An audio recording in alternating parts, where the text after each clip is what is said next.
J'étais tranquillement en train de regarder la nouvelle vidéo du coin du bis quand soudain j'entends ça. Après, si on relativise un peu, on n'est heureusement pas chez Lucifer Valentine. Lucifer Valentine. Je ne connais pas ce nom. Qui est-ce? Un réalisateur? Ces films sont encore pires que ceux que le coin du bis nous montre. Et ma curiosité d'adolescent qui en manque de sensations fortes me propulse dans une nouvelle aventure, à la découverte de films très étranges. Je fais mes recherches sur internet et c'est assez compliqué de trouver des infos sur ces films et sur ce Lucifer Valentine. Et je deviens un peu fou, je commence à regarder les vidéos en anglais pour essayer de comprendre ce que c'est que ce truc. Des films tellement cachés, tellement inconnus. De pire en pire, je m'enfonce dans les bains-fonds d'internet pour trouver des sources sur ce film, essayer de trouver ces films. C'est à cause de ma curiosité que j'ai découvert Lucifer Valentine. C'est à cause de ma curiosité que je suis tombé en enfer. C'est à cause de ma curiosité qu'on en est là aujourd'hui. Bonjour les amigos. Moi qui cherchais des films à sensations fortes, des films qui changent, des films qui sont différents de tout ce qu'on voit au cinéma, bah j'ai été servi, et peut-être même un peu trop, peut-être que j'aurais pas voulu découvrir ça. Today is April 5th, 1994, and welcome to the last night of my life.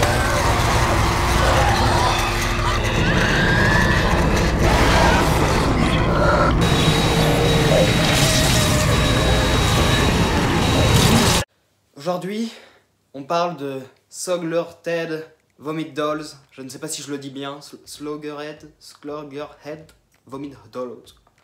Ce film assez inconnu, totalement comme le réalisateur qui est inconnu, on n'a pas d'image de lui ou je ne crois pas, rend cette œuvre assez mystérieuse. Et donc, la curiosité a envie de savoir plus tout en n'ayant pas envie de savoir plus. C'est super paradoxal. C'est un film sorti en 2006. Le premier d'une longue saga. Oui, parce qu'il y en a eu plusieurs, des films comme ça. Réalisé par Lucifer Valentine, un sataniste. Bon, en même temps, il y a Lucifer dans son nom, c'est peut-être normal. Un sataniste hématophile. Alors, vous savez ce que c'est l'hématophilie? Les gens qui aiment bien voir des gens vomir, ou vomir eux-mêmes, ça les excite sexuellement. Ce réalisateur est donc tout de suite très étrange, très mystérieux, t'as envie d'en savoir plus, tout en n'en sachant rien. C'est un réalisateur canadien qui, donc, en 2006, réalise ce film, Vomit Dolls. Donc film assez court de 1h12, donc, mais qui va être très long pour certains, tu vois, ça va être un peu long, et ouais. Alors j'en ai vu des films spéciaux, dégueulasses, super dangereux, super violents, qu'on n'a jamais vu, expérimental et tout. J'en ai vu plein, et franchement c'est du cinéma, donc je le supporte pas mal. Tant que c'est pas du snuff movie, des trucs réels, avec des vrais gens qui meurent, ça va. Mais là, on atteint un peu la limite du supportable. On avait déjà Cannibal Holocaust qui est déjà une première limite parce qu'on tue des vrais animaux. Bon, je vous parlerai de Cannibal Holocaust dans une autre vidéo, je pense, parce que ça mérite. Mais là, on atteint des limites dans ce que t'as envie de voir, tu vois. Donc, c'est l'histoire d'une fille qui s'appelle Angela Barden. Donc, elle a 19 ans, voilà. Et elle est prostituée. Et elle fait ce qu'on appelle de la boulimie, c'est-à-dire qu'elle n'arrive pas à s'empêcher de manger, elle mange. Moi aussi, j'ai des fois, je peux comprendre la boulimie quand on est stressé et tout. Et donc c'est une fille pas très bien dans sa peau, voilà. D'ailleurs, ça peut faire penser beaucoup à un livre que j'ai lu qui s'appelle Christiane F. Qui raconte l'histoire d'une fille qui est droguée et qui va vraiment pas bien, qui se prostitue. Et c'est une vraie histoire, hein, d'ailleurs, qui se prostitue pour pouvoir payer sa drogue. Donc ça peut faire penser à ça. Il y a aussi une autre histoire, Sobibor, où le personnage principal se fait vomir parce qu'elle est boulimique. Ou alors je confonds avec un autre livre, mais je crois que c'est ça.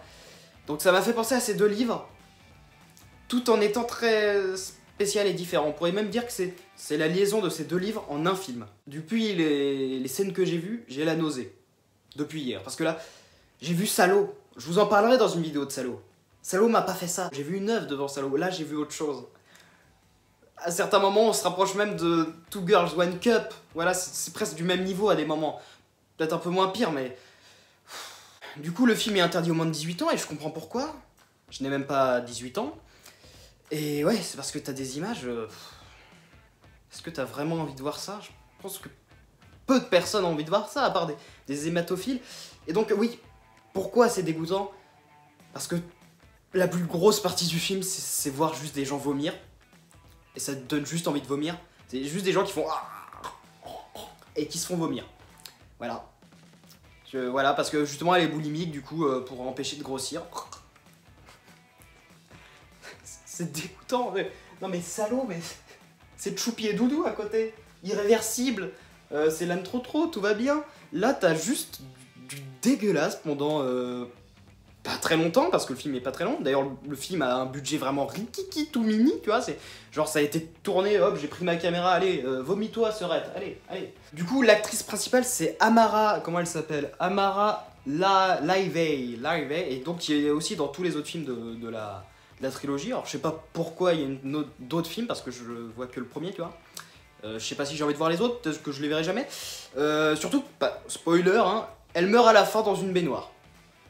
Voilà, donc je sais pas pourquoi et comment on peut faire des suites à ce film avec la même actrice. De toute façon, l'actrice, paix à son âme, elle est morte en 2017, assassinée, voilà, donc c'est vraiment la joie, c'est genre, j'ai l'impression de rentrer dans le deep web ou le dark web, je suis en train de tomber sur des films chelous, parce que moi, j'ai vraiment une cinéphilie, je me pousse à, parce que je sais pas, c'est la curiosité, à aller vers des films de plus en plus méconnus, de plus en plus bizarres, de plus en plus expérimentaux. Ça a commencé petit à petit avec, bon, on commence avec du Tarantino, c'est le classique, tout le monde connaît. On va avec du David Lynch, on passe au Pasolini, Jodorowsky, après ça descend avec du Gaspar Noé, après on va chez Raphaël Cherkassky, après on va chez des trucs encore plus inconnus, Tetsuo, tout ça, et là on tombe dans le bas-fond des films inconnus que peu de personnes ont vus, que très peu de personnes ont en DVD.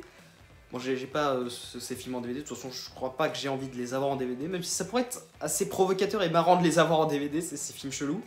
Alors on sent quelques aspirations hein, de Lucifer Valentine, hein, d'autres cinémas. Alors on sait pas grand chose sur ce Canadien, hein, c'est genre... on sait apparemment... De ce que j'ai lu sur cette personne, c'est apparemment il aimait bien vomir sur sa sœur et que sa sœur lui vomisse dessus. Et sa sœur s'est suicidée, donc... C'est quoi ça? Je sais pas, j'ai l'impression que c'est un taré qui va venir me tuer. Ça fait peur, et en même temps, il y a une forme artistique dans une démarche expérimentale et artistique dans le truc, donc j'ai pas envie en même temps de l'en vouloir. J'ai envie de dire, tu fais ton truc mec, c'est sympa, moi j'aime bien l'art, j'ai envie d'accepter ce qu'il fait, mais là, pour mes yeux, j'ai du mal en fait. J'aimerais bien être fasciné, mais ce qu'on voit surtout, c'est que ça lui plaît en fait. Il adore les gens qui vomissent. Et il y a une sorte de fascination pour l'actrice principale. Je sais pas, c'est très malsain, très morbide, super glauque. C'est sûrement un des trucs les plus glauques. Genre, t'as l'impression d'être tombé sur une vidéo que t'aurais jamais dû tomber dessus, tu vois. Genre, oh là là là là. Mais moi, j'ai envie de retourner là, vers du bon vieux cinéma en fait. Là, c'est en train de me ramener vers le cinéma plus contemporain. Là, je suis en train de regarder plus des classiques. J'ai vu Eyes Wide Shut, La vie d'Adèle, enfin des films plus sympathiques. Alors, donc d'après ce que je peux lire sur internet, il y a très peu de trucs, ou alors c'est en anglais, donc je suis obligé de traduire et tout. Il a commencé à faire des films bizarres, un peu traumatisé par la mort de sa sœur et d'autres trucs. Donc c'est une sorte de sataniste, et on peut voir sur... Les jaquettes du film sont très belles, par contre je les adore. C'est peut-être même plus beau que tout le film, tu vois. Et les jaquettes sont de vraies œuvres artistiques. Qui peuvent me faire penser à certains tableaux de Raphaël Cherkassky, notre bon vieux réalisateur français qui a fait Sergueï Prakov. On en parlera de Sergueï Prakov. Il n'y a pas grand chose à raconter en fait sur ce film, juste... Je sais pas, je vais pas vous dire de le regarder, mais si vous êtes vraiment curieux, vous pouvez le regarder. Et voilà, il n'y a pas beaucoup d'histoire. Alors ça fait mal à la tête aussi, c'est dur à regarder, il y a certains moments que j'ai zappé parce que... Enfin, même pour 1 heure... Il y a des moments vraiment boring. Donc c'est cool aussi d'avoir ce genre d'œuvre. Hein. Moi je suis content, moi j'aime bien ce genre d'œuvre. Mais là c'est peut-être un peu trop. Limite. Même John Waters, ça va, tu vois. Ce qui fait vraiment peur, c'est les trucs inconnus, tu vois. C'est les trucs, tu sais pas ce que c'est, tu sais pas. T'as aucune info sur le film, c'est mystérieux. C'est comme si ça avait été tourné illégalement. Je vous mettrai plein de trucs en description pour que vous vous renseigniez. Voilà, comme ça, pour tous les petits curieux, vous allez découvrir un peu. Parce que moi j'ai rien trouvé sur YouTube de gens qui parlaient en français. Si, j'ai trouvé une personne qui parlait de la saga en français, mais à part ça, personne n'en parle.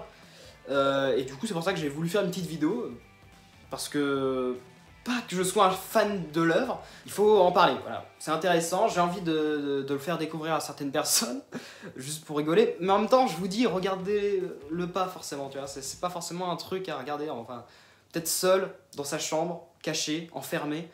D'ailleurs, le coin du bis m'a bien prévenu mais je ne l'ai pas écouté. Alors ce que je vois, c'est que les critiques sont très pas contentes envers elle. Bon, il y a quelques personnes, des défenseurs, et j'ai envie de les comprendre, ces défenseurs. J'ai envie d'être défenseur de ce film terrible. Mais bon, on est dans une œuvre expérimentale, et donc évidemment, ça va expérimenter, essayer de faire des trucs qu'on n'a jamais vus, et en effet, c'est du jamais vu. Et donc, pourquoi pas? Pourquoi pas? Vas-y, essaie de me faire vomir. Et c'est plutôt bien réussi, hein, j'ai pas vomi, mais quand même, ça donne envie. Bon, c'est une œuvre extrêmement méconnue. Bonjour, est-ce que quelqu'un connaît Lucifer Valentine? C'est bien ce que je pensais. Au revoir. On en parle, hein, quand même, il y a certaines personnes qui en parlent. Alors ouais, bon, alors tes oreilles vont souffrir, tes yeux vont souffrir, et ta bouche va souffrir. Non, parce que là, tes oreilles, il y a des bruits, mais alors, t'as envie de te boucher les oreilles. Et tes yeux, bon, ils vont faire... c'est terrible. On est dans du cinéma d'ARSC, voilà, des trucs, on expérimente des nouveaux trucs, voilà, on essaie des nouveaux trucs. Alors, certains vont dire, ça sert à rien, c'est dégueulasse, ne faites pas ça, ça devrait être banni, ce genre de film. Bonjour, je viens pour vous dire que le film est dégueulasse et qu'il devrait être interdit par la loi. Au revoir. Je peux un peu les comprendre, mais j'ai envie de défendre ce genre d'œuvre qui fait des trucs un peu malsains. Je suis content qu'il y ait des films un peu sataniques, des films satanistes un peu bizarres, inconnus. J'aime bien parce que ça, dans l'imaginaire, ça te fait imaginer plein de trucs. Comme il y a presque très peu d'infos sur le film, tu peux imaginer plein de trucs, des trucs autour du film, tu te fais des théories et tout. Donc il y a un côté passionnant autour du film. Le film en lui-même, la forme, n'est pas forcément passionnante. Peut-être le fond est plus intéressant en fait. Lucifer Valentine et tout l'univers autour est peut-être plus intéressant que le film. Après ça forme une sorte de tout, hein, c'est intéressant. Peut-être c'est un chef-d'œuvre du film inconnu, super dégoûtant, super trash, en mode truc que t'as jamais vu, peut-être un chef-d'œuvre dans cette catégorie. En dehors de ça, dans du cinéma pur, c'est pas du tout un chef-d'œuvre. On est très très loin du Stanley Kubrick. C'est du cinéma homemade, hein, en quelque sorte, c'est fait maison, ça se voit, c'est vraiment pas terrible en termes de cinéma et d'image, c'est pas des belles images, c'est... En termes cinématographiques, c'est pas super intéressant. Ah si, il y a 2-3 plans, enfin 2-3 idées intéressantes, mais voilà, c'est pas super bien fait. Bon, si, niveau gore, ils y vont à fond, et là c'est plutôt bien fait pour un film à un si petit budget. Après, je pense que le but principal, c'est pas de nous faire réfléchir, mais c'est juste de nous dégoûter, et si c'est ça le but du film, bah c'est plutôt réussi. Donc bon, on peut pas trop lui en vouloir d'être dégueulasse. Je vous laisse découvrir, hein, pour les curieux qui ont envie, qui sont aussi curieux que moi, assez stupides, en mode adolescent, en manque de sensation forte. On peut voir une sorte de descente en enfer en mode Dante, avec la Divine Comédie. Oui, on peut voir ça, mais celle de Salo est, je trouve, beaucoup plus réussite et beaucoup plus belle, parce que moi, ce que j'aime bien, c'est faire du truc dégueulasse, mais en même temps qui est beau. Et Gaspard Noé et Pasolini, dans Irréversible, Salo, et dans plein d'autres films, même dans Midsommar, des trucs comme ça, et ils font des trucs vraiment dégoûtants, mais qui le font avec classe. Donc t'as des beaux plans avec de la belle musique et des trucs dégueulasses. Là je suis content, moi j'aime bien les trucs vraiment horribles, mais qui sont beaux, tu vois, qui mélangent les deux, la beauté et l'horribilité. Je sais pas si c'est français, mais voilà. Alors que là, c'est moins dans mon délire, c'est plus juste du dégueulasse mal filmé, comme ça, en mode... C'est ça le problème, selon moi. Mais bon, c'est le style apparemment, du réalisateur, donc... Bienvenue à toi parmi les réalisateurs que je ne connaissais pas. Je commence à connaître tous les réalisateurs qui existent. Je suis content de te connaître. Bonjour Lucifer Valentine. Le diable vient me cueillir. J'espère que tu vas pas m'assassiner après cette petite vidéo. Ah, c'est terrible. Finalement, ce qu'il nous montre, c'est un peu une vision de l'enfer, peut-être. Bon, pour lui, c'est le paradis, hein, vu qu'il aime bien les gens qui vomissent. Mais pour nous, c'est un peu une vision de l'enfer. T'as presque du moment un peu à la Gaspard Noé. Bon, beaucoup moins bien filmé que du Gaspard Noé, je vous rassure. Hein. Mais bon, en mode un peu épilepsie et tout. Alors, je verrais bien dans les inspirations du réalisateur un peu de David Cronenberg pour tout ce qui est liquide et trucs bizarres. Et un petit côté David Lynch, hein, dans certains plans éclairés, qui rappelle un peu Inland Empire pour certains aspects, hein, parce que David Lynch est quand même beaucoup plus au-dessus, je trouve. Alors, est-ce que c'est une œuvre intellectuelle? Non, je ne crois pas, c'est juste... Alors, j'ai pas envie d'offenser le réalisateur, parce que franchement, c'est un artiste, et moi j'aime bien les artistes un peu foufous qui font des trucs expérimentaux. J'ai l'impression qu'il filme ça juste pour son plaisir personnel. Et je comprends. Je comprends. Moi, si je fais des films, je les ferai pour moi, je pense, juste pour me faire du bien. Donc je comprends. Mais du coup, ça va pas faire du bien aux autres. Et du coup, quand je regarde ça, je suis pas super dans le délire, tu vois. J'aimerais bien faire des films comme ça. Des films un peu mystérieux, glauques. Parce que, au final, je suis sûr que le tournage s'est bien passé, il n'y a pas eu de trucs trop horribles. C'est du cinéma, tu vois. Mais quand même, ça fait un peu peur, tu vois. L'autour du film et tout ça fait un peu peur. Donc si je deviens réalisateur, ouais, j'y mettrai de ma personne. J'ai envie de montrer des choses spectaculaires, des trucs un peu dérangeants, expérimentaux, différents de d'habitude. Enfin, il y a des réalisateurs qui font des films juste pour aller mieux, pour être bien. Et je les comprends, les artistes, ils ont besoin de créer pour aller mieux. Et pas forcément de le montrer aux autres, ou même s'ils le montrent aux autres, c'est surtout pour eux. Mais là, c'est des trucs que les autres n'ont pas envie de voir forcément. Mais en même temps, il y a un petit côté cool, un côté punk. Et en même temps, c'est du rejet, c'est compliqué. En fait, et en même temps, c'est super simple, il n'y a rien à dire. Et en même temps, il y a tellement de choses à dire, tu pourrais débattre des heures. C'est un film paradoxe. J'aime bien les films paradoxes et en même temps, je les aime pas. C'est ça le truc. Je dirais que c'est moins crade que Two Girl One Cups. Je pense, parce que je n'ai pas voulu voir Two Girl One Cups. Alors je vous épargnerai, je vous en parlerai pas ici de Two Girl One Cups. C'est même pas de l'art là. Si la vidéo vous plaît, vous pourrez me forcer à voir les autres. Voilà. S'il y a pas mal de gens en commentaire qui disent on veut la suite, on veut un épisode 2 où tu parles des autres films. Je vous écouterai peut-être que les autres sont plus intéressants, peut-être plus profonds, des trucs à raconter. Là c'était surtout des hallucinations, des trucs très surréalistes. Moi j'aime beaucoup le surréalisme, et souvent le surréalisme est assez crade. Et le surréalisme ça peut montrer un peu tout, ça montre les pulsions, ça montre des trucs qu'on montrerait jamais au cinéma. Et c'est cool de montrer des trucs qu'on montrerait jamais au cinéma. Mais il faut le faire avec intelligence. Pasolini a su le faire avec intelligence, avec intégrité artistique. Là, dans le cas de Lucifer Valentine, je ne suis pas sûr en fait. Mais bon, on va pas interdire cette œuvre, c'est une œuvre artistique et donc je le respecte. Mais attention, ne regardez jamais ça en mangeant. Bah moi ça me dérange pas.